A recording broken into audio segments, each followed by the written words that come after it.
Welcome back to Ringo Talk English Advanced. Let's make your English sound sharp, natural, and alive.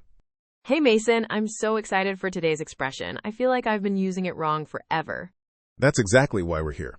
Today's phrase is on the fence. Say it with me. On the fence. On the fence. But in real speech, it's more like on a fence, right? Exactly. On the blends together. Listen, I'm on the fence about it. I'm on the fence about it. So that's the natural version? That's the natural version. Now let's jump into a real situation where you'd hear this. Can't wait. I'm already on the fence about which restaurant to pick for dinner tonight.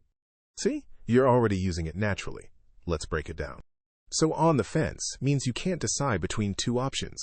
You're sitting on the fence, not committing to either side. So the nuance is different from just undecided? I feel like undecided is more neutral. Great question.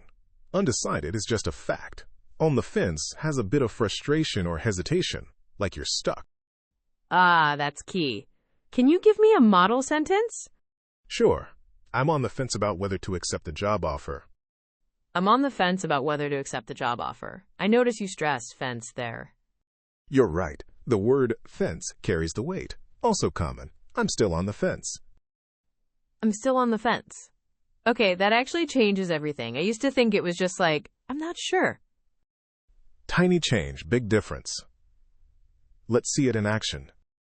Imagine two friends, Alex and Sam, deciding on a movie. Perfect. Let's hear it. Alex, do you want to see the action movie or the comedy? Sam, I'm on the fence. Both look good. Alex, come on. Pick one. You're always on the fence.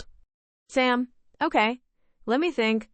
I'm leaning toward the comedy, but I'm still on the fence. Alex, fine. We'll flip a coin. I can't stand being on the fence all day. Wait, does that sound natural? I can't stand being on the fence? Absolutely. It's a common complaint, so you heard the phrase 3 times in different forms.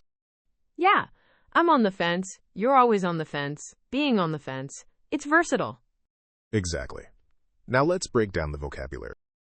The core word is fence, like a literal fence. When you're on it, you're not on either side. So the imagery is clear. What about collocations? Can I say, I'm on the fence about something? Yes, that's the most common. Also, on the fence as to whether, or on the fence regarding. I'm on the fence as to whether I should go. That sounds a bit formal. It does, but it's still natural in writing or careful speech. Now let's compare it with late, undecided, and in two minds. In two minds? That's British, right? Good catch. In two minds is more British. On the fence is universal American. But they're similar. So the nuance is different, right? In two minds sounds like internal conflict. On the fence sounds like you're waiting to decide. Exactly. On the fence often implies someone else might push you off. Make up your mind. Okay, that actually changes everything.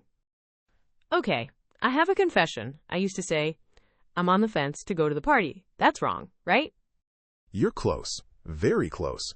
The structure is on the fence about plus noun / gerund. So about going, not to go.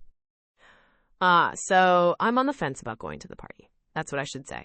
That's the natural version. Also, avoid saying, I'm on the fence of something. That's not used. I would definitely say that wrong. What about, I'm on the fence between A and B? That's perfect. I'm on the fence between the red dress and the blue one. Very common. So the mistake to avoid is using infinitives or prepositions like wa, of. Exactly. Let's make it sound human. I'm on the fence about quitting my job. Not to quit. Got it. Tiny change, big difference. Now a cultural tip. Americans often use this phrase when they want someone else to decide. It's a polite way to say, I don't care enough. Really? So if I say, I'm on the fence about dinner, I'm subtly asking you to choose? Exactly. It's a social signal. Also, pronunciation. The, t, in, fence is crisp, but on the becomes onna in fast speech. So I'm on a fence about it. I'll practice that. Perfect. And one more thing. You can say, I'm sitting on the fence, but it's a bit longer. The short version is more common. Sitting on the fence? That sounds like you're literally sitting, but it means the same. Yes, same meaning. But on the fence is snappier. Let's recap. On the fence means unable to decide, often with a bit of frustration. Correct. Example, I'm on the fence about moving to a new city. Remember, use about plus gerund, not infinitive. And the common mistake we fixed, I'm on the fence about going, not to go. Here's another. She's on the fence between two job offers. Nice. And one last quick one. Stop being on the fence and decide. All right, I think I've got it. Thanks, Mason. You're welcome. Keep listening, keep repeating, and I'll see you in the next Ringo Talk lesson.